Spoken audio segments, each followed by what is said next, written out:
স্বাধীনতার কত বছর হয়ে গেল, বাংলাদেশের সংবিধানে এখনো লেখা, যে সংবিধান এখনো বাতিল হয় নাই, আগামী দিনে হয়তো হবে, এখনো বাতিল হয় নাই, সংবিধানে লেখা আছে সকল ক্ষমতার মালিক, কি লেখা আছে জানেন না? জনগণ। সকল ক্ষমতার মালিক জনগণ। হ্যাঁ, এটা ক্লিয়ার করে দিই, এই ক্ষমতা মানে জনগণ সূর্য উঠায়, জনগণ চাঁদ উঠায়, জনগণ আসমান জমিন বানায়, এইটা না। এইটা ওরাও মিন করে নাই, ওরাও বুঝায় নাই। তবে যেইটা বুঝিয়েছে, অর্থাৎ এই দেশের মধ্যে কি চলবে কি চলবে না, কোনটা নৈতিক কোনটা অনৈতিক, কোনটা লিগ্যাল কোনটা ইলিগ্যাল, কোনটা বৈধ কোনটা অবৈধ, এগুলো নাকি জনগণই ঠিক করার অথরিটি, তারাই ঠিক করতে পারবে স্বাধীনভাবে। যেমন আমি উদাহরণ দিই, বেশ্যাখানা আল্লাহ এটাকে হালাল করেছে না হারাম করেছে? কারো কোনো ইখতিলাফ আছে? ইখতিলাফের সুযোগই তো নাই। আপনি যেই মাযহাবের হন, যেই মাসলাকের হন, যেই ঘরানার হন, যেই সার্কেলের হন, আপনাকে মানতেই হবে বেশ্যাখানা মানে হারাম।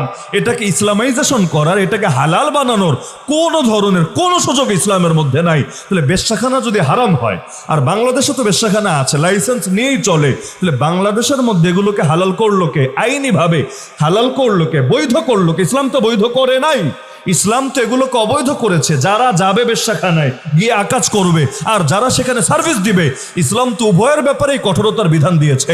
মাথায় রাখবেন, ইসলাম খালি ধর্ষণের বিরুদ্ধে না, ইসলাম ধর্ষণেরও বিরুদ্ধে, জিনারও বিরুদ্ধে। আজকালকার সরকারগুলো ধর্ষণের বিরুদ্ধে বলে, আবার জিনাকে নিজেরাই প্রমোট করে কোটি কোটি টাকা খরচ করে। এই যে সংস্কৃতি সংস্কৃতি সারাদিন যে সংস্কৃতি করে, ওরা কোন সংস্কৃতির দালালি করে?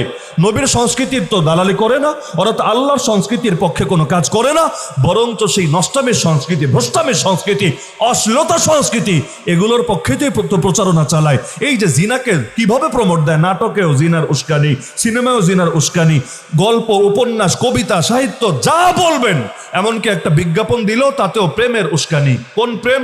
হারাম প্রেম। হালাল প্রেম তো আছে, মানে বিয়ের পরের যেই প্রেম, এটা না। কাছে আসার গল্প শোনাবে, আরো কত কত ভাবে নারী পুরুষের মধ্যে এই যে এক আজীব রসলীলার পথ তারা খুলে দিচ্ছে। অথচ ইসলাম কি শুধু ধর্ষণকে অনুৎসাহিত করেছে না জিনারে অনুৎসাহিত করেছে? জিনার দরজা খোলা থাকলে ধর্ষণ হবেই হবে, কোনো মিস নাই। ধর্ষণ মানে কি?